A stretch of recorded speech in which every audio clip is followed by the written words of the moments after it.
저 말인가요? 내 이름은 종타쿠 오덕이죠. 우리 종대 여러분, 오늘 하루 어떠셨나요? 오늘은 인기 애니메이션 귀멸의 칼날에 전생했더니 슬라임이 되었던 것에 대하여 나오는 리무르가 들어간다면 어땠을지에 대한 가상 시나리오 일부입니다. 이 영상에는 치명적인 스포일러와 개인적인 견해가 있으니 그 점 명심하시길 바랍니다. 大丈夫ですか? 그럼 시작해볼까요?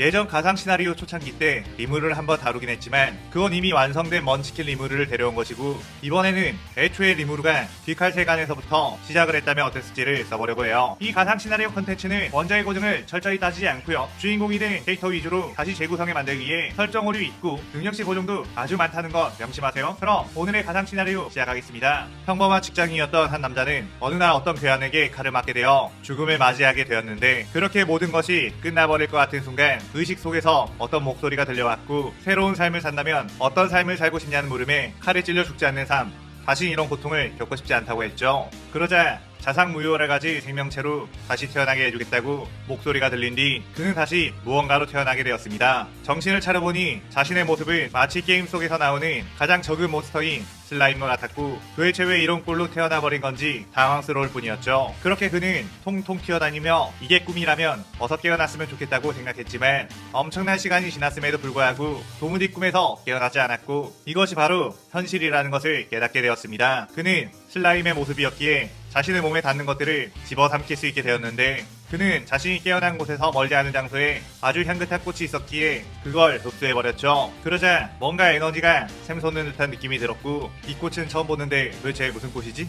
라고 생각을 했습니다. 그때 머릿속에서 감정 결과 그 꽃의 개체는 푸른 피아나로 이 세계에서 마력을 지닌 신비한 꽃이라고 했죠. 그는 일단 그 꽃을 먹었을 때 기분이 아주 좋았기에 닥치는 대로 그 주변에 있는 푸른 피아나를 전부 다 먹어버리며 시간을 보냈습니다. 그런데 이렇게 슬라임의 몸으로 살아가는 게 무슨 의미인가 싶어 풀이 죽어 있었는데, 그때 누군가가 저벅저벅 걸어오는 소리가 들렸죠. 그는 자신에게 다가오는 이가 어떤 늙은 노인이라는 것을 깨달았는데, 그 노인은 그를 보자마자 이건 처음 보는 마물이구나, 뭔가 위험한 느낌이 든다 라고 하며 칼을 빼들었습니다. 그는 자신이 사냥당하는 상황이란 것을 깨닫고 통통 뛰며 도망가려고 했는데, 그 노인 검사는 엄청난 스피드로 눈 깜짝할 사이에 그를 베어버렸죠. 그런데 어째선지 전혀 고통이 느껴지지 않았고, 이게 어떻게 된 일이지? 라며 당황했습니다. 당황한 건 그 노인 검사도 마찬가지. 자신은 지금껏 마음먹은 대로 그 무엇이든 벨 수 있었는데 이 조그만 마물을 베어버릴 수 없다는 것에 깜짝 놀랐죠. 그 노인은 다시 기묘한 호흡을 쓰더니 빠르게 칼을 휘둘러 그를 공격했고, 그는 으악 하고 소리치며 이제 난 죽는 거다 싶었지만 역시 그 고통도 느껴지지 않았습니다. 그 노인은 도대체 너의 정체는 뭐지?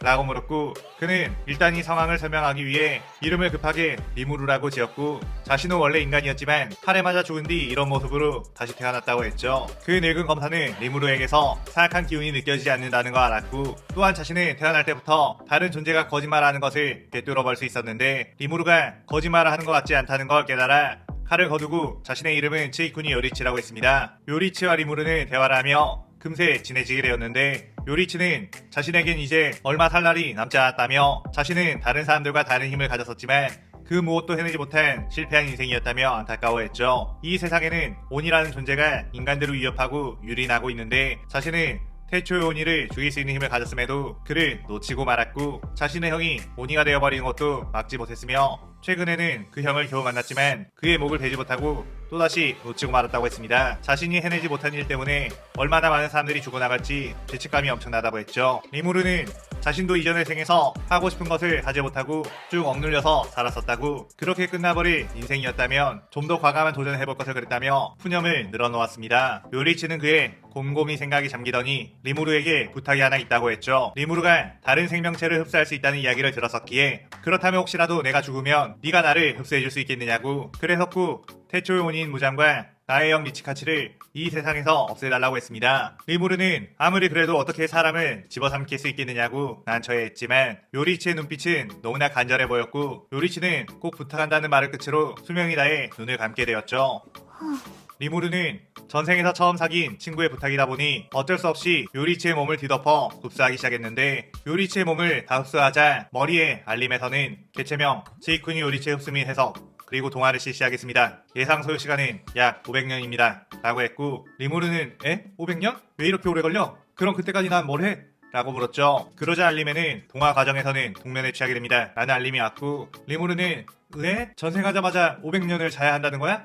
라며 당황했습니다. 하지만 이미 진행된 상황을 중지할 수가 없었고, 그대로 리무르는 잠에 빠지게 되었죠. 그렇게 엄청난 시간이 흐른 뒤 어떠한 강한 본능에 의해 정신을 차리게 된 리무르. 그 순간 머릿속에서 개체명 지이쿠니 요리치의 해석 완료, 동화 완료, 패시브 스킬, 전집중 호흡, 액티브 스킬, 해호흡 습득, 패시브 스킬, 반접 습득, 패시브 스킬, 내비신 3개를 습득합니다 라고 했습니다. 리무르는 그게 다 무슨 소리야? 라며 당황했는데, 일단 지금 근처에서 느껴지는 기운으로 봐서는 요리치의 기억 속 태초의 원이가 근처에 있다는 거 알았죠. 그래서 리무르는 통통 뛰어가며 그 흔적을 쫓았는데, 리무르의 앞에 보이는 것은 바로 한 소년과 오니가 되어 있는 소녀가 옥신각신하는 모습이었습니다. 리무르는 저 아이는 어디서 본 적이 있는 것 같은데? 라고 생각했고, 머릿속 알림에서는 저 아이들은 옛 요리치의 기억 속 카마도 가문의 자손인 것 같다고 했죠. 리무르는 요리치를 흡수해 그의 기억까지 다 얻게 되었기에 요리치의 안타까운 일생을 전부 다 볼 수 있었고, 그 중에 산속에서 살고 있던 카마도 가문과의 인연 역시 기억해낼 수 있었습니다. 그리고 카마도 가문의 자손인 네이코가 오니가는 상황으로 비춰진다고 했고, 그 범인은 바로 키부츠지 무장이라는 알림이 왔죠. 리무르는 자신이 조금만 더 빨리 깨어났다라면 저 아이를 구할 수 있었을지도 몰랐을 거라며 안타까워했습니다. 그런데 그때 그곳에는 귀달대 검사 토미오카 기우가 나타났고, 오니인 네이코를 대체하기 위해 칼을 꺼내든 상태였죠. 탄지로는 그런 기우를 막아서다가 기우의 힘에 의해 제압을 당했고, 네지코는 꼼짝없이 기우의 손에 죽게 될 위기에 처했습니다. 그 순간 리무르가 튀어나와 안돼, 이 아이를 죽이지마 라고 소리쳤는데, 기우는 심상치 않아 보이는 파란 슬라임이 튀어나오자 곧바로 물의 호흡을 써 리무르를 베어버렸죠. 하지만 리무르는 칼에 대한 데미지를 입지 않는 패시브 스킬이 있었기에 아무렇지 않았고, 그저 탄력으로 인해 멀리 튕겨 나갔습니다. 리무르는 저 녀석의 차림새를 보아하니 귀살대인 것 같은데 내 모습 때문에 무슨 말을 해도 들어오지 않을 것 같네? 어떻게 하지? 라고 물었고, 머릿속 알림에서는 요리치를 흡수했으므로 요리치의 모습으로 변할 수 있다고 알려줬죠. 그러자 리무르는 오, 그런 방법이 있어? 고마워. 그런데 자꾸 내 머릿속에서 떠드는 너는 누구야? 라고 물었습니다. 그러자 그 알림은 저는 종타쿠, 당신의 전생을 도와줄 일종의 도움입니다. 모르는 것이 있으면 제가 알려드리죠 라고 했죠. 리무르는 일단 알겠다며 요리치의 인간 시절의 모습으로 변신을 했는데, 요리치의 젊은 시절까지 기억할 수 있었기에 그의 젊은 전성기 시절의 모습으로 변할 수 있었습니다. 기우는 방금 전 그 파란 마물이 인간의 모습으로 변하자 더욱 경계하며 물의 호흡으로 리무르를 공격했죠. 그런데 리무르는 내리친 세계로 인해 기우의 움직임을 훤히 꿰뚫어 봤고, 그 공격을 여유롭게 슥슥 다 피해버렸습니다. 기우는 엄청난 실력자다 라고 하며 더욱 긴장했는데, 리무르는 예전 자신의 몸속에 흡수해놨던 나무들을 가지고 목공을 만든 뒤 해호흡을 시연했죠. 그렇게 기우의 물의 호흡과 맞붙게 되며 치열한 싸움을 했는데, 사실 리무르는 상대가 귀살대원이고 적이 아니라는 걸 알았기에 힘 조절을 하며 그를 설득하려고 했습니다. 하지만 그럴수록 기우는 리무르를 더욱 경계할 수밖에 없었는데, 리무르는 종타쿠에게 이거 애를 어떻게 설득해야 하는 거야? 라고 물었죠. 종타쿠는 키부츠지 무장의 이름은 오니들에게 금기시된 단어, 그의 이름을 말하며 자신이 무장의 적이라는 걸 어필하세요 라고 했습니다. 리무르는 종타쿠의 말대로 무장의 이름을 말하며 자신이 오니와 같은 편이 아니라는 걸 말했고,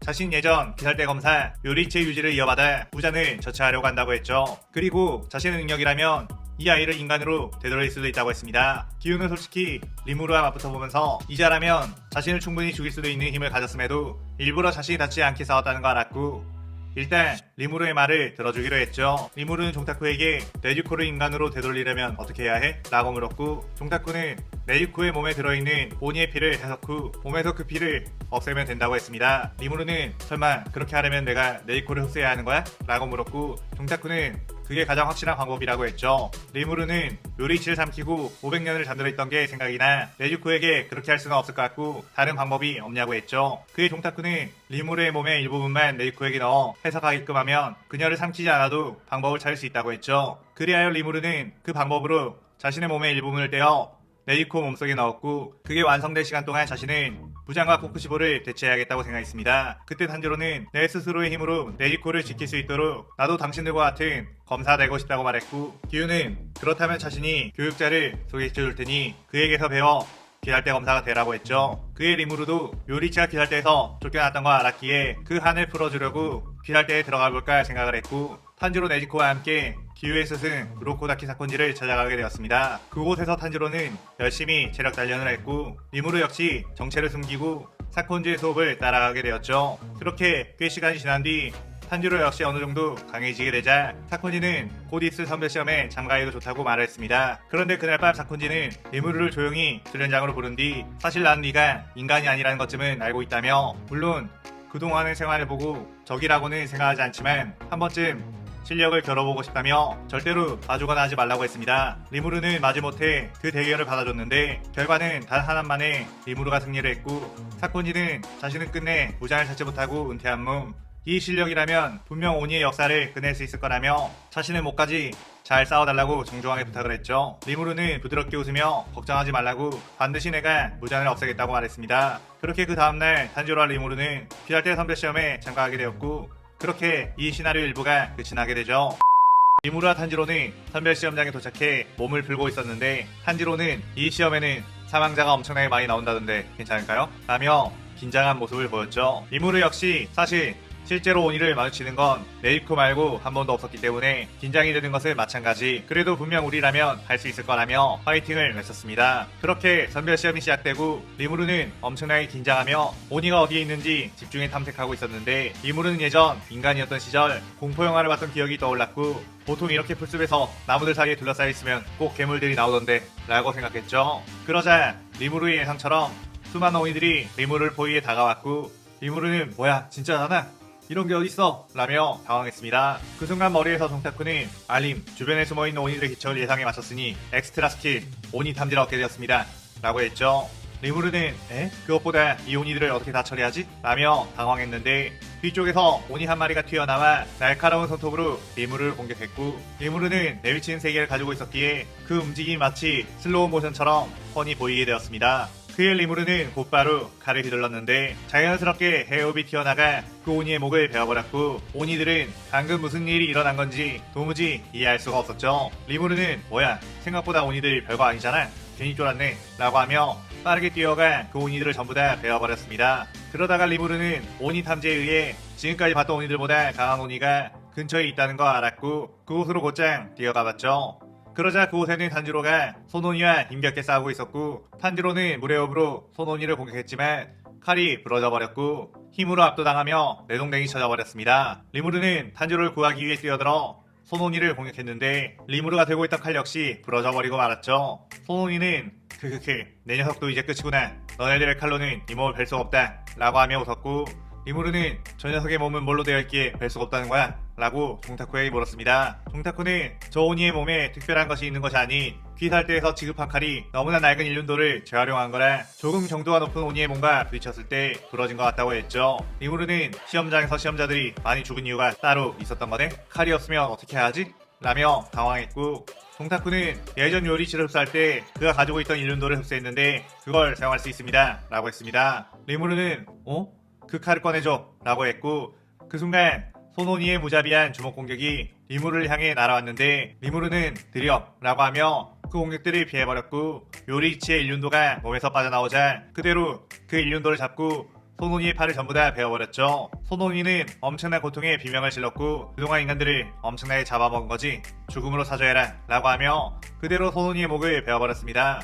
그렇게 탄지로와 리무르는 선별시험에 합격하게 되었고, 리무르는 요리치의 모습으로 퇴출당했던 기사대에 다시 들어간 것에 감회가 새로웠죠. 그 뒤 리무르는 탄지로와 함께 아사쿠사 거리에 가게 되었는데 순간 탄지로는 뛰어난 후각으로 무자의 냄새를 맡게 되었고, 리무르 역시 오니 탐지 스킬이 발동되어 근처에 오니가 있다는 걸 알고 추격을 하려고 했습니다. 그런데 그 순간 두 명의 오니가 그들에게 다가갔고 당신이 어떻게 살아있는 거죠? 라고 물었죠. 리무르는 나를 아는 오니? 아니 지금은 요리치 모습이니까 요리치를 아는 오니인가? 라며 당황했는데 그때 저 오니는 타마요. 예전 요리치의 기억을 통해 요리치가 무잔을 베어버릴 당시 옆에 있었던 오니라는 걸 알았습니다. 타마요 일행에게서 적이는 느껴지지 않았기에 리무르는 경계를 풀었고 타마요는 그들을 자신의 비밀 아지트로 데려가게 되었죠. 한편 아사쿠사 거리에 있던 키부츠지 부자는 왠지 모르게 이 거리에서 불길한 느낌이 들었는데 아무 일도 일어나지 않아 안심하며 돌아갈 수 있었습니다. 타마요는 리무르가 요리치인 줄 알고 그동안 어디에 계셨는지, 어떻게 인간의 몸으로 지금껏 살아있는지,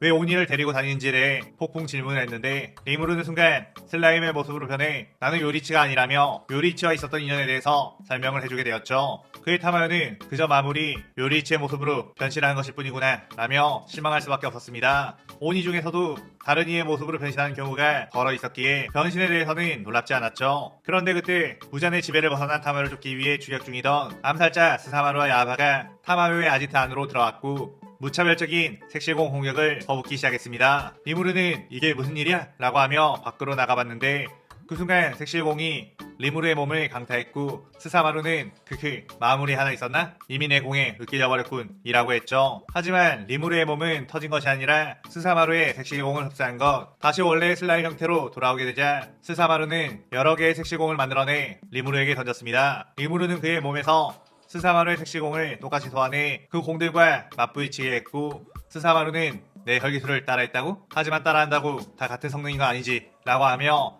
다시 색시공을 던졌죠. 스사마루의 색시공은 날아가다가 갑자기 궤도가 틀어지며 리무르의 몸을 강타했는데 그것은 뒤에서 야바가 화살표 혈기술로 궤도를 마음껏 조정할 수 있었기 때문이었습니다. 그렇게 엄청난 타격을 맞게 된 리무르는 사실 물리적 타격에는 어느 정도 내성이 있는 몸이라 아프지 않았고 종타쿠는 화살표 기술을 흡수할까요? 라는 물음을 했죠. 리무르는 그렇게 해줘 라고 했고 종타쿠는 색실공에 이어 화살표 혈기술까지 흡수하게 되어 응용할 수 있는 방법이 생겼는데 그 방법을 사용할까요? 라고 했습니다.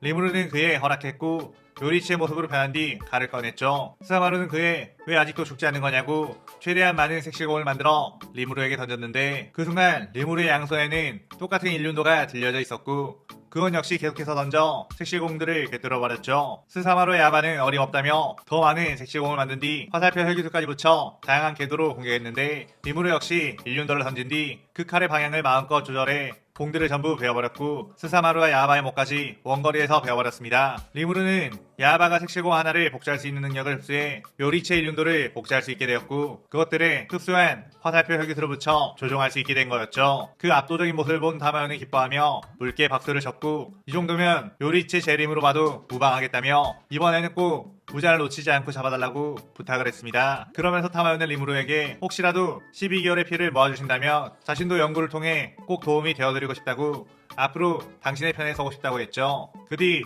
리무르와 탄지로는 아이들이 사라진다는 저택에 가게 되었는데 그곳에서 귀살대 동기인 제니치와 이노스케를 만나게 되었습니다. 리무르는 그 저택에 잡혀있는 아이를 구출한 뒤 쿄우가이와 맞붙게 되었는데 쿄우가이는 장구를 두드려 방의 위치를 자꾸만 바꿔 검사들이 접근하지 못하도록 했죠. 그의 리무르는 칼을 수십 개 소환해 사방으로 날렸고 오니 탐지를 통해 쿄우가이가 방을 바꾸더라도 그가 있는 위치를 파악하며 칼을 그쪽으로 보낼 수 있었습니다. 쿄우가이가 있는 방 사방에서 칼이 튀어나와 쿄우가이의 온몸을 꽂아버렸고 리무르는 이거 아주 멋진 기술인데 이름은 뭘로 할까? 라고 종타쿠에게 묻자 무한의 검제 추천드립니다 라고 했죠. 그의 리무르는 앞으로 이 여러 개의 칼을 소환해 날리는 기술을 무한의 검제라고 하겠다며 흡족해 했고 그 압도적인 모습을 본 제니치와 이노스케는 리무르를 형님으로 모시겠다고 했습니다. 그 뒤 그들은 나타구모산으로 가라는 임무를 바꿔서 그곳으로 가게 되었는데 리무르의 오니 탐지 스킬에 이 상에는 수많은 오니들이 있다는 것이 탐지되었고 그 중에는 꽤나 강해 보이는 오니도 있다고 했죠. 탄지로 일행은 그 말을 듣고 긴장하며 앞으로 서서히 나아갔는데 그들을 막아선 건 엄마 거미 오니의 혈기술로 조종당하고 있는 귀살대원들이었습니다. 리무르는 곧바로 귀살대원들에게 걸려있는 거미줄을 칼로 베어버렸지만 금세 또다시 그들을 조종했고 조종하고 있는 본체를 찾아 죽이지 않으면 끝이 안 나겠다는 생각에 엄마 거미가 있는 곳으로 뛰어가 그녀의 목을 단번에 베어버렸죠. 그러자 그 근처에 있던 아빠 거미와 형 거미가 분노하며 리무르를 공격했고 리무르는 그들의 움직임을 내비친 세계로 읽은 뒤 순식간에 그들의 목까지 베어버렸습니다. 그 뒤 리무르는 일일이 다 거미들을 찾아다니기 귀찮으니까 한꺼번에 쓸어버리자며 무한의 검제를 발동했고 종타쿠가 오토모드로 조종해 거미 오니들을 대체하기 시작했죠. 그러다가 실수로 어떤 검사 한 명을 칼로 베어버리게 되었고 리무르는 이거 어떻게 된 거야? 라고 당황하자 종타쿠는 분명 저 혁은 적이 아님에도 왠지 모르게 베어버리고 싶었다고 했습니다. 리무르는 너무 많은 칼을 한꺼번에 조종하느라 그럴 수도 있겠다는 생각을 하며 가장 강한 기운을 내뿜는 오니가 있는 곳으로 갔는데 그곳에서는 이미 탄지로가 하야노 루이를 상대로 힘겹게 싸우고 있었죠. 탄지로는 무례호흡으로 상대를 했다가 보전을 했는데 위기의 순간 어릴 적 아빠 탄지로에게 배웠던 히노카미 카오라가 생각나 그 기술을 썼고 순간적으로 루이를 압도하는 모습을 보였습니다. 하지만 루이의 목을 완전히 베지 못한 상태로 힘이 다해 쓰러지고 말았고 루이는 탄지로를 마무리하기 위해 거미줄을 날렸죠. 그 순간 리무르가 헤어업으로 그 거미줄을 전부 다 베어버렸고 탄지로에게 방금 네가 쓴 기술은 너무나 미숙하다며 내가 하는 걸 잘 보라고 했습니다. 루이는 탄지로와 다르게 엄청나게 안정적인 호흡을 사용하는 리무를 보고 강적이라는 거 알았고 자신의 최대 혈기술을 시연해 리무르에게 쐈죠. 리무르는 해외호흡을 시연한 뒤 단 한 번 칼을 휘두르자 루이의 거미줄들은 전부 다 타버리며 힘없이 땅으로 떨어졌고, 리무르는 루이가 알아채지도 못할 정도의 스피드로 그의 곁을 지나가며 목을 베어버렸습니다. 리무르는 탄지로를 일으키며 너 해외호흡을 어떻게 쓸 수 있는 거지? 라고 물었고, 탄지로는 해외호흡? 저는 아빠한테 히노카미 카고르라고 들었는데? 라고 했죠. 그런데 그 순간 나타구모 산의 지원으로 온 충주 시노부가 네지코를 발견해 곧바로 공격해왔고, 리무르는 빠르게 그 공격들을 막아서다가 시노부의 칼에 찔리게 되었습니다. 시노부는 어째서 기다려오니 오니를 위해 몸을 던진 거냐며 당장 그 오니를 죽여야 한다고 했는데, 리무르는 이 아이는 다른 오니와 다르니 죽여서는 안 된다고 막아섰죠. 시노부는 그렇다면 규율 위반으로 어쩔 수 없이 당신을 처단하고 네이코를 죽일 수밖에 없다며 뛰어들었고, 리무르는 이거 어떻게 해야 하나 싶었습니다. 그런데 그 순간 토미오카 기우가 남아 시노부의 공격을 막아냈고, 리무르에게 이 여자는 아무것도 모르는 상태이니 너 그렇게 용서해달라고 했죠. 시노부는 그게 지금 무슨 소리냐고 수주씩이나 되어서 일반 기다려원에게 머리를 조아리는 거냐고 말을 했고, 기우는 제대로 된 설명 대신 그녀를 꼭 잡고 있었습니다. 그때 마침 귀할대 까마귀로부터 카와도 남매를 귀할대 본부로 데려라는 알림이 왔고, 그렇게 이 시나리오 2부가 끝이 나게 되죠. 귀할대 본부에 도착하게 될 리무르, 주들은 오니인 네지코를 데리고 다닌 탄지로, 그리고 그것을 알고도 눈 감아주며 그 오니를 퇴치하려고 했던 시노부를 막아선 리무를 향해 날선 눈빛을 보냈고, 모두 규율 위반으로 처형을 해야 한다고 했죠. 그래서 탄지로와 리무르는 단단한 줄로 포박이 된 상태가 되었고, 리무르는 다들 진정 좀 하라고, 다른 인간을 잡아먹은 오니들은 몰라도 네지코만큼은 인간을 잡아먹지 않고 있는데 좀 봐줄 수도 있지 않느냐고, 이 아이가 인간으로 돌아갈 수도 있지 않느냐고 말을 했습니다. 하지만 다른 주들은 지금껏 그런 오니는 본 적도 없었고 그 가능성을 믿고 싶지도 않았기에 그저 날조한 이야기라고 받아들였죠. 리무르는 이 분위기로 봐서는 네이코를 가만두지 않을 것 같은데 주들 모두를 상대하는 건가 라며 불안해했습니다. 그때 기사대 주 중 가장 과격하고 오니를 혐오하는 풍주 사내미가 네지코의 나무 가방을 들고 나왔고, 칼로 금방이라도 네이코를 해하려고 준비를 했죠. 탄지로는 그 모습을 보고 그만두라고 소리치며 사내미에게 뛰어나가려고 했는데 파조 오바나이가 그런 탄지로를 제압해 움직이지 못하겠습니다. 그러자 사내미는 네이코가 들어있는 나무 가방을 칼로 찔렀고 그 안에는 네이코의 피가 흘러나왔죠. 리무르는 그 모습에 열이 받아 더 이상 참을 수가 없어 슬라임의 모습으로 변해 몸에 묶여있는 줄을 빠져나온 뒤 그대로 사내미를 향해 뛰어들었습니다. 사내미는 마무리인가? 라고 하며 곧바로 바람의 호흡으로 리무르를 베어버렸는데, 리무르는 칼에 대한 내성이 있었기에 전혀 베이지가 않았죠. 리무르는 요리이치의 모습으로 다시 변해 네지코의 나무 가방을 낚아채는 데 성공했는데, 그 모습을 본 기유를 제외한 주들은 모두 칼을 빼들고 리무르를 포위했습니다. 리무르는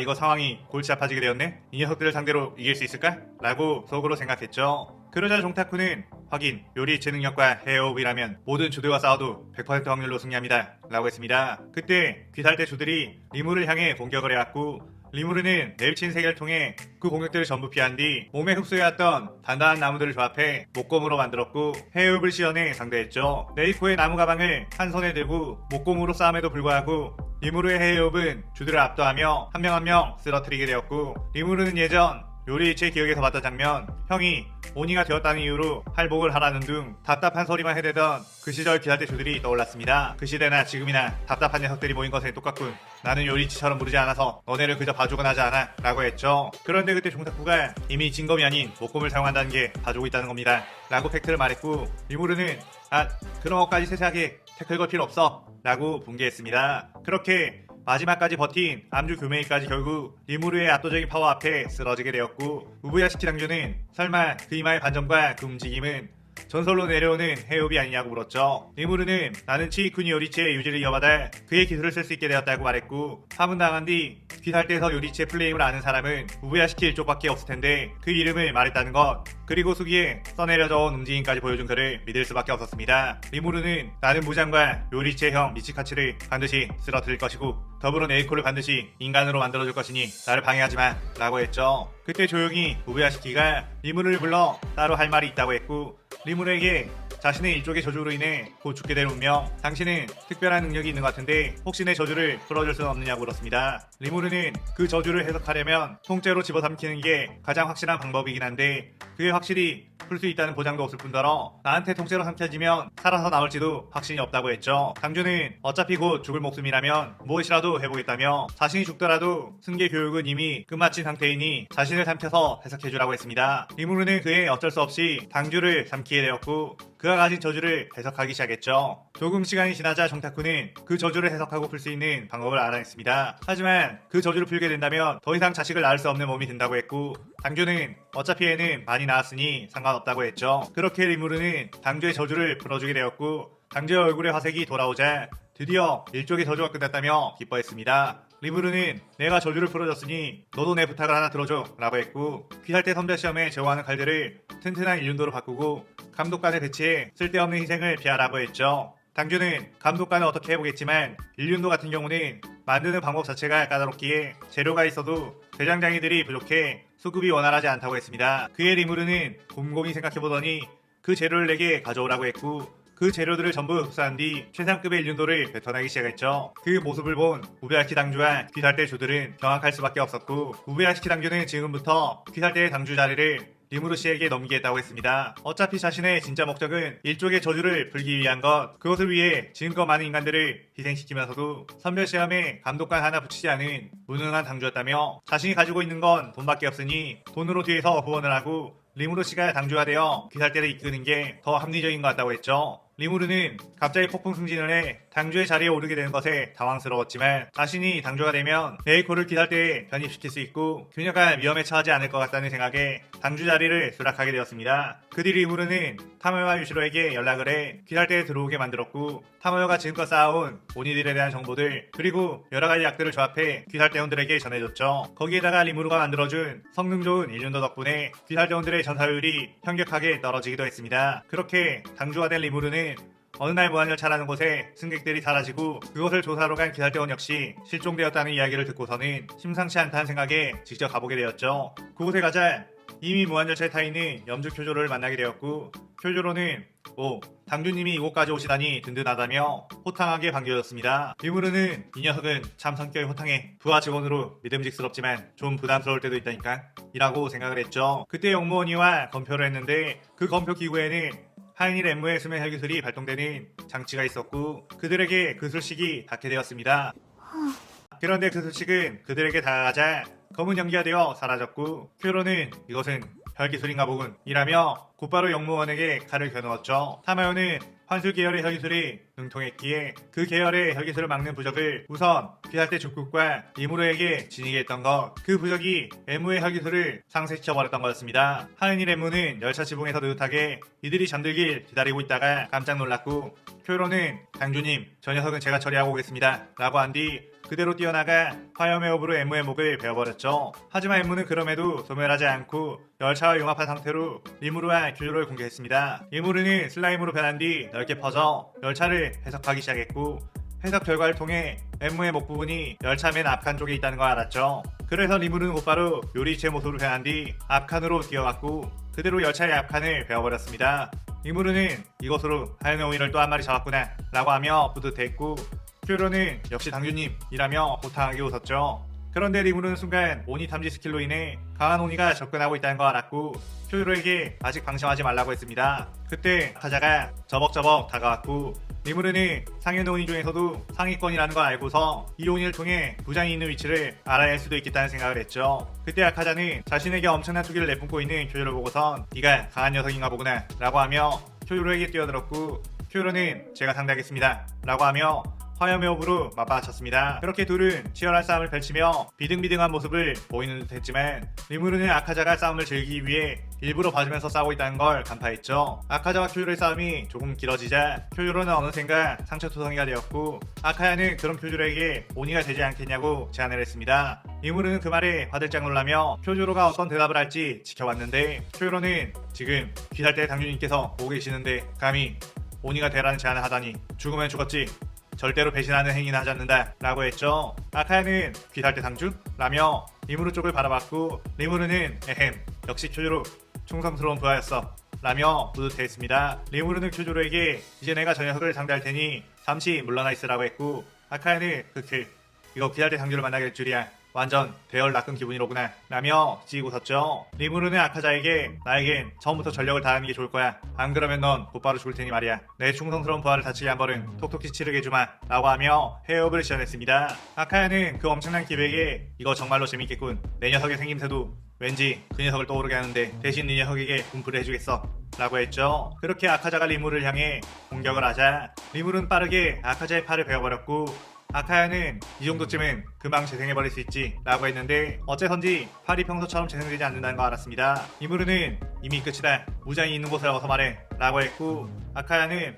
이 정도로 날 이겼다고 생각하는 거냐? 라고 한 뒤 자신의 기의를 폭발시켜 팔을 재생한 후 화기살 난식을 벗었죠. 하지만 리무르는 냅신 세계로 전부 다 회피해버렸고 아카야는 마치 자신의 움직임을 다 알고 피한다는 느낌, 예전 코쿠시보를 상대했을 때와 같은 벽을 느끼게 되었습니다. 리무르는 그 뒤 순식간에 아카자에게 다가가 그의 사지를 잘라버렸고 칼로 심장 부분을 찔러 땅에 고정시킨 뒤 자, 무장이 어디 있는지 코쿠시보가 어디 있는지 말해 라고 했죠. 아카야는 어차피 나는 저주에 걸려서 말하고 싶어도 말을 못하는 상황, 싸움에 패배해 죽는 것도 나쁘지 않으니 차라리 그냥 죽이라고 했습니다. 리무르는 어떻게 만난 고위급 상현인데 그럴 순 없지 라고 하며 우베야시키의 저주를 풀어냈던 그 성분을 아카자에게 주입시켰죠. 그러자 아카자의 몸에 장식되었던 무장의 저주가 풀리게 되며 잊고 있던 인간 시절의 기억들도 전부 돌아오게 되었고 아카자는 그 처참했던 기억에 후회하며 눈물을 흘리게 되었습니다. 리무르는 그의 무슨 사정이 있다는 걸 알았고 아카자의 인간 시절의 이야기를 듣게 되었죠. 그 뒤 아카자는 자신의 소중한 기억을 잊게 만든 무잔에게 열의받았고 리무르의 제안대로 무잔이 거주하고 있는 무한상의 위치에 대해 말해주게 되며 이 시나리오 3부가 끝이 나게 됩니다. 리무르는 아카자를 통해 무잔의 위치와 무잔이 현재 원하고 있는 것들을 전부 다 듣게 되었는데 지금의 무잔은 여러 오니들을 시켜 푸른 피아나라는 것을 엄청나게 원하고 있으며 그 이유는 알지 못한다고 했죠. 리무르는 그 푸른 피아나라면 자신이 예전에 흡수했던 그 꽃인데 무잔 위에 찾는 건가 싶었고 그걸 타마요에게 가서 물어보자 타마요는 아마 무잔은 그 꽃이 태양을 극복할 수 있는 방법으로 생각하고 있는 것 같다고 했습니다. 리무르는 그의 공공의 생각에 잠겼다가 그 푸른 피아나를 복제해 타마요에게 줬고 이걸로 태양을 극복할 수 있는 약을 만들 수 있는지 실험을 해주라고 했죠. 그렇게 타마요는 그 꽃을 가지고 연구를 하다가 태양을 극복하는 약을 만들게 되었고 타마요와 유시로 그리고 네지코는 그 약으로 인해 태양을 극복할 수 있게 되었습니다. 리무르는 그 사실을 무잔에게 알려 무잔이 직접 찾아올 수 있게끔 유도하기 위해 태양을 극복한 오니가 나왔다는 정보를 무잔에게 알리라고 했고 아카자는 리무르의 명령대로 따르게 되었죠. 무잔은 아카자의 이야기를 듣고 흥분을 가라앉힐 수가 없었는데 타마요가 그 약을 만드는 데 관여했다는 것에 더욱 신빙성이 있다고 생각했고 심지어 그녀가 기살대 본부에 있다는 것에 이제 그 타마요만 잡게 되면 자신도 태양에서 극복할 수 있고 오랫동안 자신을 방해했던 기살대까지 괴멸시킬 수 있겠다는 생각을 했습니다. 그렇게 무자는 모든 상현의 오니들을 소집하게 되었고 아카자가 알아낸 기살대의 본부를 향해 가게 되었죠. 그런데 수많은 기살대 검사들이 마중 나왔을 거란 무자의 예상과는 다르게 그곳을 지키는 인원이 얼마 없다는 거 알았습니다. 무자는 이러면 내가 괜히 오버한 것처럼 보이겠군 이라며 자신은 뒤로 빠진 채 적당히 오니들에게 타마요를 잡아오라고 명령을 했죠. 그렇게 오니들이 귀살대 본부 주변으로 들이닥치자 그 한가운데에는 리무르가 있었는데 무자는 그 모습을 보고 뭐지? 마물인가? 딱 봐도 허접한 마물인데 신경 쓸 필요도 없겠구나 라고 생각했습니다. 그런데 리무르는 순간 요리이치의 모습으로 변한 뒤 무한의 검제를 시전했고 자신을 향해 뛰어오는 오니들을 수백 개의 일륜도로 베어버리기 시작했죠. 리무르는 이런 잡몹들을 하나하나 귀살대원들이 상대하는 건 비효율적이라고 생각했기에 일부러 인원들을 빼놓았던 것. 순식간에 무장이 보낸 오니들의 목이 바닥에 떨어졌고 무자는 1차로 보낸 오니들이 전부 퇴치당했다는 이야기를 듣고서 12개월들을 출격시키게 되었습니다. 리무르는 멀리서 조종한 칼들로 상현급의 오니를 베어버리기는 힘들겠다는 생각을 한 뒤에 직접 칼을 베들었고 다른 주들 탄지로 세대도 합세해 그 오니들을 상대하기 시작했죠. 그때 리무르를 향해 한 검사 오니가 다가왔고 빠르게 번개호흡을 시전한 뒤 리무르를 공격했습니다. 리무르는 내우친 세계를 통해 그 공격을 피한 뒤 그에게 넌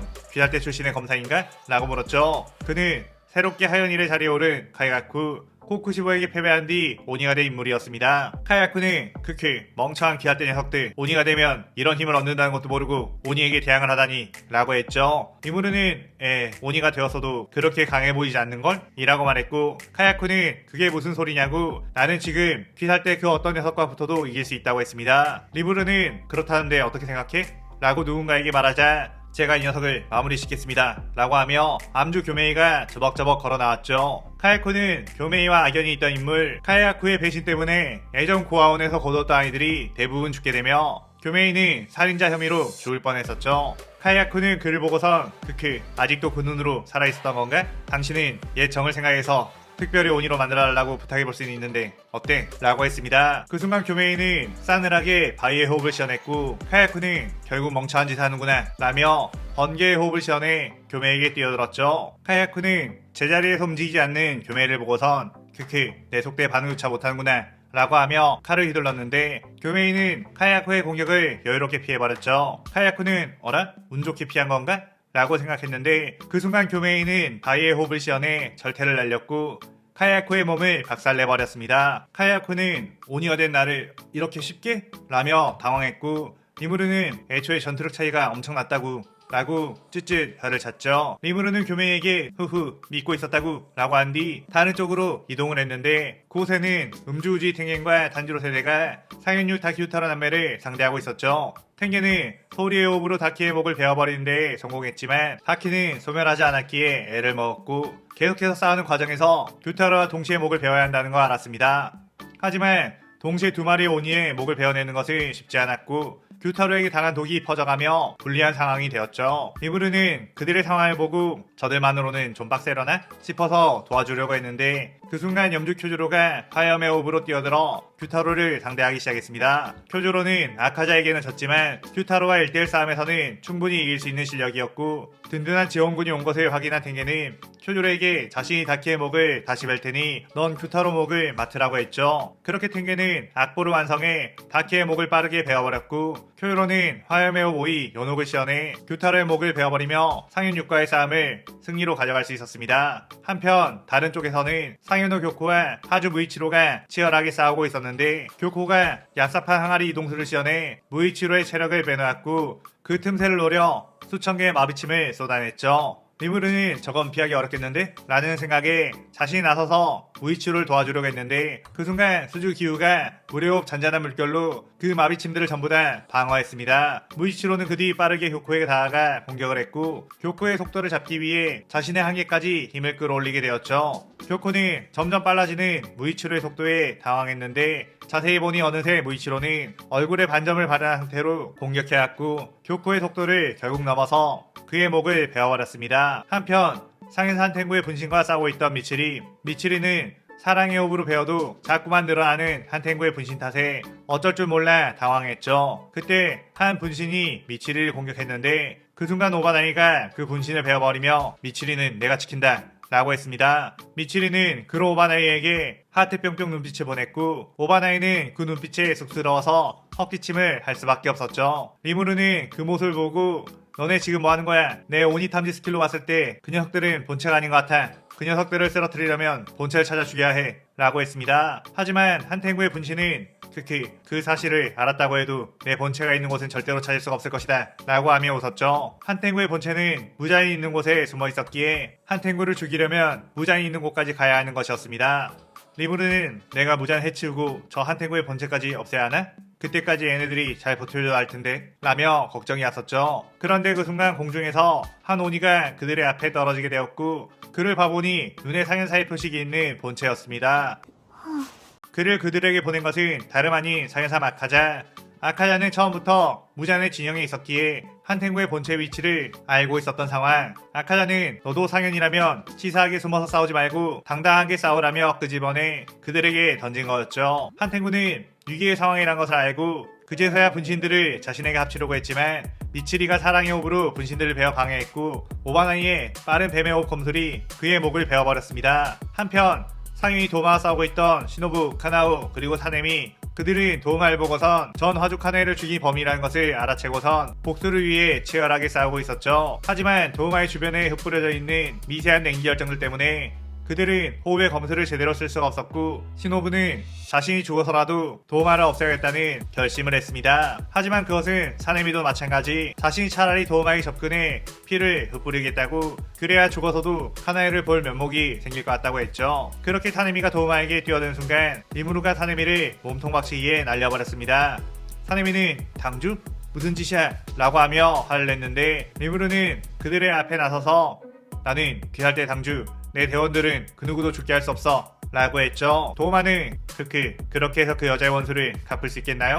라며 비웃었고 리무르는 부들거리는 시노부와 사nem이 카나오의 표정을 보고서는 도마와 깊은 악연이 있다는 것을 알 수 있었습니다. 리무르는 저 녀석은 내가 반드시 죽여줄게 라고 했고 도마는 그런 리무를 향해 얼음창을 소환해 마구 날렸죠. 리무르는 해외호흡으로 그 얼음창을 전부 다 베어버렸고 그대로 도마를 향해 뛰어들었습니다. 시노부는 당주님 저 녀석이 가까이 가선 안 돼요 라고 소리쳤는데 리무르는 그걸 무시하고서 접근했고 도마는 냉기 열정을 들이마신 리무르를 보고선 씩 웃었죠. 하지만 리무르는 아무렇지도 않게 다가가 해외호흡으로 도마의 팔을 베어버렸고 도마는 빠르게 뒤로 물러나며 어떻게 냉기를 들이마셔도 멀쩡한 건지 이해할 수가 없었습니다. 리무르는 현재 인간의 모습이긴 하지만 속은 슬라임이었기에 폐에 얼음 결정이 들어가지 않았던 것 그리고 리무르의 몸속에 들어간 얼음 결정은 전부 흡수되어 이미 해석이 끝마쳐진 상태였죠. 도마는 어차피 압도적인 얼음으로 상대하면 된다며 얼음 분신을 만들어 더 많은 얼음창으로 공격을 했고 그 창은 리무르의 온몸에 꽂혀버리며 도마는 승리를 장담했습니다. 하지만 리무르의 몸에 꽂힌 얼음들은 전부 리무르의 몸속으로 들어가 버렸고 리무르의 몸은 피 한 방울 흐르지 않았죠. 도마는 도대체 그 몸은 어떻게 된 거냐며 다시 얼음창으로 공격을 했는데 리무르는 그 얼음들을 전부 다 몸으로 흡수해버렸습니다. 도마는 더 이상 얼음창들이 리무르에게 통하지 않자 차라리 힘으로 뭉개버려야겠다며 자신의 최대 혈기술 무빙 수련보살을 시연해 리무르를 공격했죠. 그런데 리무르는 거대한 얼음벽을 만들어 그 얼음보살의 주먹을 막았고 도마는 저건 내 혈기술? 저 녀석이 어떻게? 라며 당황했습니다. 리무르는 방금 전 도마의 얼음들을 몸으로 계속 흡수하며 해석했고 어느 수준 이상의 얼음을 흡수하자 얼음 혈기술을 쓸 수 있게 된 거였죠. 리무르는 자신이 가진 마력으로 도마의 무빙 수련보살을 모방했고 그 힘은 도마보다 방대했기에 얼음보살의 크기 역시 도마의 것보다 더 크게 소환되었습니다. 그렇게 얼음보살끼리 주먹 다짐을 하기 시작했고 체급에서 더 우위였던 리무르의 얼음보살이 도마의 것을 박살내버렸죠. 도마는 이게 무슨 상황이냐며 당황했고 리무르는 해외호흡을 시연한 뒤 그대로 도마의 몸 곳곳을 베어버렸습니다. 도마는 리무르의 혁도의 힘에 엄청난 고통으로 비명을 질렀고 모든 힘을 다 써버려 더 이상 재생할 힘도 반격할 힘도 남아있지 않다는 거 알았죠. 리무르는 쓱 시노부와 사넴이 카나오를 바라보며 이제 이 녀석은 너네가 알아서 해 라고 말을 했고 시노부는 감사합니다 상주님 이라고 한 뒤 벌레호흡으로 가장 고통스러운 독을 도마에게 주입시켰습니다. 그렇게 도마의 온몸이 독에 의해 썩어 들어가자 사넴이 바람의 호흡과 카나오의 꽃의 호흡이 그의 온몸을 베어버렸고 비로소 카나의 원수를 갚게 되었죠. 그들이 리무르는 이제 자신의 원래 목표인 코쿠시보와 무자만이 남았다는 걸 알고선 곧바로 코쿠시보가 있는 곳으로 갔습니다. 코쿠시보는 요리이치의 모습을 한 리무를 보고서 어떻게 네가 살아있는 거냐며 자신의 눈을 의심했지만 내비치는 세계를 통해 인간이 아니라는 걸 알고선 진짜 요리치가 아님을 알았고 오히려 요리치의 모습을 한 녀석을 죽여 그동안의 열등감을 풀 수 있겠다는 생각에 대신 기뻐했죠. 그렇게 그 둘은 동시에 칼을 보았고 이 시나리오 4부가 끝이 나게 됩니다. 코쿠시보는 달의 호흡을 시연한 뒤 탐색전을 하기 위해 참격 하나를 리무를 향해 날렸고 리무르는 그것을 내비치는 세계로 슥 피해버렸죠. 그런데 그 순간 코쿠시보가 빠른 속도로 리무르의 뒤로 다가가 칼을 휘둘렀는데 그건 역시 피해버리며 해외호흡으로 반격을 했습니다. 하지만 코쿠시보는 리무르의 칼을 막았고 리무르는 자신의 공격을 방어한 노인을 처음 봤기에 상당히 놀랐죠. 그때 머릿속에서 종타쿠가 코쿠시보 역시 내비치는 세계 스킬을 보유하고 있다는 것을 알려줬고 리무르는 이거 쉽지 않은 싸움이 되겠다는 생각을 했습니다. 코쿠시보는 예전 요리치의 패배 후 그의 경지에 도달하기 위해 미친듯이 수련해왔고 결국 내비치는 세계를 터득해 최강의 상현이 되었던 것. 코쿠시보는 점점 더 빠른 속도로 달의 호흡을 시연해 리무를 공격하며 압박을 했죠.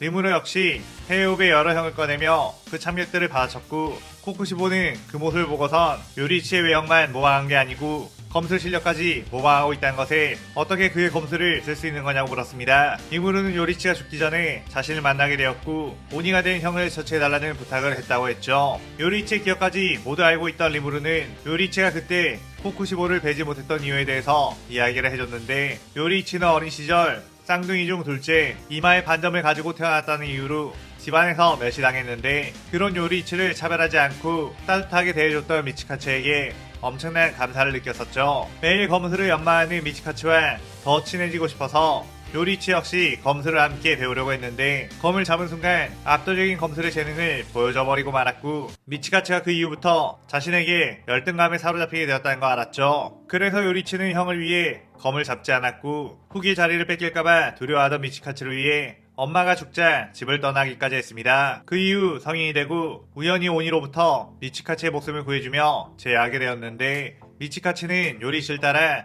귀살대원이 되었고 그 누구보다 열심히 검술 단련을 해 주의 자리까지 올라가게 되었죠. 하지만 그럼에도 미치카츠는 요리치의 검술을 따라갈 수 없다는 열등감에 고통스러워했고 결국 그와 같은 강함을 가지기 위해 오니가 되는 걸 선택하게 되었습니다. 요리치는 형이 사실상 자신의 존재 때문에 오니가 되었다는 걸 알고 있었고 자신에게 잘해줬던 이 세상에 남은 유일한 가족이니만큼 그를 마무리 지을 수가 없었죠. 그래서 요리치는 그 마무리를 리무르에게 부탁을 한 것이라고 말했고 코쿠시보는 나는 이제 열등감 따위 느끼지 않는다. 내가 검술에 있어서는 최강자가 되었으니까 이라고 하며 리무르에게 거세게 몰아붙였습니다. 리무르는 분명히 너는 요리치보다 강해졌어 라고 하며 해외호흡으로 전부 다 받아쳤고 하지만 그건 요리치가 너와 마지막으로 싸웠던 그때의 상태 수명이 다해 죽어가던 요리치보다 강해졌다는 것뿐이야 라고 하며 요리치의 전성기 때의 움직임을 구사해 코쿠시보의 속도를 따라잡기 시작했죠. 코쿠시보는 리무르의 스피드를 보고 이건 말도 안 돼 라며 당황했고 리무르는 너는 요리치의 진짜 실력을 단 한 번도 본 적이 없을 테니 지금 보여주지 라고 하며 해외호흡 13명으로 코쿠시보를 베어버렸습니다. 코쿠시보는 이건 진짜 요리치의 손맛이라는 게 느껴졌고 엄청난 고통에 비명을 지를 수밖에 없었죠. 그리고 이 완벽한 검술을 보고선 억눌려 있던 요리치에 대한 열등감이 다시금 폭발하기 시작했고 무슨 수를 써서라도 이 악몽 같은 열등감을 털어내야겠다는 생각을 했습니다. 코쿠시보는 내 최강의 기술을 보여주마 라고 한 뒤 자신이 개발한 다레오 보이로 리무를 공격해 베어버린 것에 성공했죠. 코쿠시보는 드디어 내가 이겼다. 내가 요리치를 배웠어. 라고 기뻐했는데 그때 리무르가 자 이제 만족해? 라고 물었습니다. 리무르는 사실 일부러 코쿠시보의 공격을 피하지 않고 맞아줬던 것. 리무르는 칼에 대한 내성이 있는 몸이었기에 코쿠시보의 공격에도 아무런 데미지를 입지 않았죠. 코쿠시보는 이게 어떻게 된 것이냐고 다시 그 기술을 사용해 리무르를 베어버렸지만 리무르는 베어졌다가도 다시 원상복구가 되어버렸고 해외호흡으로 내려쳐 코쿠시보의 가슴팍을 베어버렸습니다. 코쿠시보는 이럴 수는 없다며 자신의 모든 힘을 모아 귀기를 폭발시켰고 마치 괴물의 모습처럼 변해버리게 되었죠. 리무르는 그 모습을 보고 울부짖는 한 마리의 짐승과도 같구나. 이제 너의 그 열등감을 해방시켜줄게 라고 하며 빠르게 칼로 코쿠시보를 베어버렸습니다. 그 뒤 리무르는 슬라임의 형태가 되어 코쿠시보를 집어삼키게 되었고 자신에게 흡수된 코쿠시보에게 요리치의 기억을 모두 보여주게 되었죠. 코쿠시보는 요리치가 어린 시절부터 그저 형과 사이좋게 지내고 싶었던 마음, 성인이 되어 형을 다시 만나 기뻤던 감정, 오니가 되어버린 형을 그리워하며 안타까워했던 마음, 그 솔직했던 감정들을 모두 깨닫게 되었고 자신을 진심으로 아껴줬던 동생을 그저 경쟁자로만 생각했던 지난 과거를 후회하며 리무르 안에서 잠들게 되었습니다. 리무르는 그 뒤 무잔만 남았다는 걸 알고 슬라임의 모습으로 통통 무잔에게 튀어갔고 무잔은 도대체 이딴 적은 마물에게 코쿠시보가 당했다는 거냐며 어이없어 했죠. 그의 리무르는 그런 적은 마물에게 너도 진다면 참 우스운 꼴이 되겠구나 라고 했습니다. 무잔은 그 말을 듣고서는 어이없다는 듯이 곧바로 촉수를 꺼내 리무르에게 뻗었고 리무르의 몸을 그대로 꿰뚫어버렸죠. 무잔은 벌써 끝인가? 시시하구나 라고 하며 촉수에 꽂힌 리무르를 땅에 내팽개치려고 했는데 리무르를 꽂은 촉수에 힘이 들어가지 않는다는 걸 깨달았습니다. 리무르는 무잔의 촉수를 몸속으로 흡수해버린 것.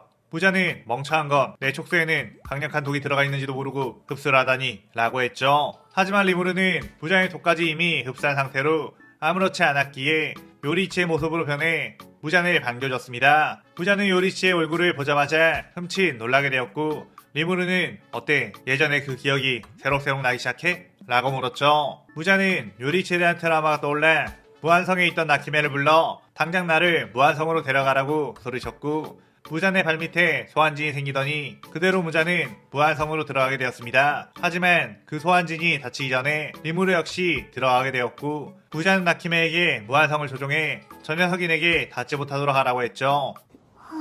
리무르는 도망쳐봐야 부처님 손바닥 아니라는 걸 모르나? 라고 하며 빠른 속도로 튀어나갔고 리무르의 진격을 방해하는 여러 건물들은 그대로 해외호흡으로 베어버렸습니다. 그러면서 리무르는 오니 탐지 스킬과 무한의 검제 스킬 시연에 수백 개의 일륜도를 무한성 곳곳에 보냈고 무한성을 어지럽게 조종하고 있는 아키메를 찾아 그대로 온몸에 칼을 꽂아버렸죠. 무한성의 조종이 불가해지자 리무르는 무잔을 추격하기 시작했고 무잔은 멀리서 촉수를 뻗어 계속 방해를 했습니다. 리무르는 어이 무잔, 너 이 꽃을 원한다고 하지 않았어? 라고 하며 푸른 피아나를 복제해 꺼냈고 무잔은 자신의 눈앞에 오랫동안 찾아 헤맸던 태양극복의 열쇠가 있다는 것에 조바심이 났죠. 무잔은 잘 생각해보니 자신은 요리치에게 당했던 이후에 힘을 엄청나게 키웠었고 괜히 쫄고 있는 거 아닌가 라는 판단을 했습니다. 거기에다가 이 녀석은 코쿠시보를 상대했으니 체력도 많이 빠졌을 것이고 저 푸른 피아나만 하나 입수한다면 자신은 태양을 극복할 수 있으니 곧바로 도망쳐도 된다고 생각했죠. 그렇게 무자는 리무르가 흘려놓은 푸른 피아나가 있는 쪽으로 다가갔고 리무르는 무장이 다가오자마자 빠른 속도로 뛰어가 해협으로 그를 베어버렸습니다. 부자는 협도에 의해 엄청난 고통을 겪었고 리무르는 이제 놓치지 않아 라고 하며 해외후 14명을 시연해 계속해서 무잔을 공격했죠. 무잔은 촉수를 뻗어 어떻게든 저항을 해보려고 했지만 이미 무잔의 촉수는 리무르에게 해석이 끝난 상태라 아무런 위협이 되지 않았고 그저 일방적으로 리무르에게 당할 수밖에 없었습니다. 하지만 그 와중에 무잔은 리무르에게 잘린 신체 중 일부를 움직여 바닥에 놓인 푸른 피아나를 흡수했고 이제 예전 요리치에게서 도망쳤던 것처럼 수천 개의 6편으로 쪼개져 도망치면 된다고 생각했죠. 그렇게 부자는 6편으로 쪼개져 사방으로 튀어나갔는데 리무르는 또 그 방법으로 도망가려는 거냐? 라고 하며 슬라임 모드로 변신했고 아까 무잔의 촉수를 흡수하며 익혔던 스킬 촉수 발동으로 무잔의 6편들을 집어삼키기 시작했습니다. 거기에다가 리무르는 오니 탐지 스킬도 가지고 있었기에 무잔의 6편들 하나하나를 놓치지 않고 삼키게 되었죠. 그렇게 수백 개의 6편을 집어삼키게 되자 유니크 스킬 포식자를 익히게 되었고 몸을 더 큰 규모로 부풀린 뒤 몸에 닿은 것들을 전부 삼킬 수 있게 되었습니다. 그러자 무한성은 무너지게 되었고 리무르는 기다릴 주들이 있는 곳으로 돌아오게 되었죠. 주들은 부자는 어떻게 되었냐고 물었고 리무르는 부자는 내가 삼켜버렸어 라며 승리의 V를 내밀었습니다. 그러자 주들은 드디어 승리했다며 얼싸안고 기뻐했고 리무르는 요리치에게 드디어 너와 했던 약속을 지켰어. 이제 편히 쉬어 라고 했죠. 그 뒤 리무르는 무잔의 해석을 끝마친 뒤 오니를 인간으로 되돌릴 수 있는 방법에 대해서 알게 되었고 네지코와 타마요 유시로 그리고 아카자까지 인간으로 되돌려주게 되었습니다. 리무르는 그 뒤 마지막 귀살대 상주로서의 명령인 귀살대 해체를 명령하게 되었는데 그때 머릿속에서 종타쿠의 알림이 왔죠. 이 세계에서의 임무는 모두 끝마치게 되었기에 다시 환생할 수 있는 기회를 얻었다고 했습니다. 리무르는 지금의 삶도 나쁘지 않았지만 역시 슬라임으로 살아가는 건 좀 그렇다며 다른 세계에서의 환생을 선택하고 싶다고 했죠. 종타쿠는 알겠다며 다음 세상에서 환생할 땐 저 말고 다른 가이드가 당신을 안내할 거라고 하며 그동안 수고했다고 했습니다. 그렇게 리무르는 처음 죽었을 때와 마찬가지로 어둠에 휩싸이게 되었다가 눈을 뜨게 되었는데 자신은 여전히 슬라임인 상태라는 것을 깨달았고 주변에 있는 것들을 일단 닥치는 대로 먹어치우기 시작했죠. 그러다가 어떤 엄청난 기운을 가진 존재를 만나게 되었고 그는 자신이 폭풍용 베루도라라고 말하며 이 시나리오가 끝이 나게 됩니다. 오늘의 가상 시나리오에 대한 감상평 많이 남기시고 저는 다른 재밌는 이야기를 들고 찾아올게요. 오늘 영상 즐겁게 보셨다면 구독, 좋아요, 알림 설정 누르는 거 잊지 마시고요. 그럼 오늘 이만 사요나라.さようなら。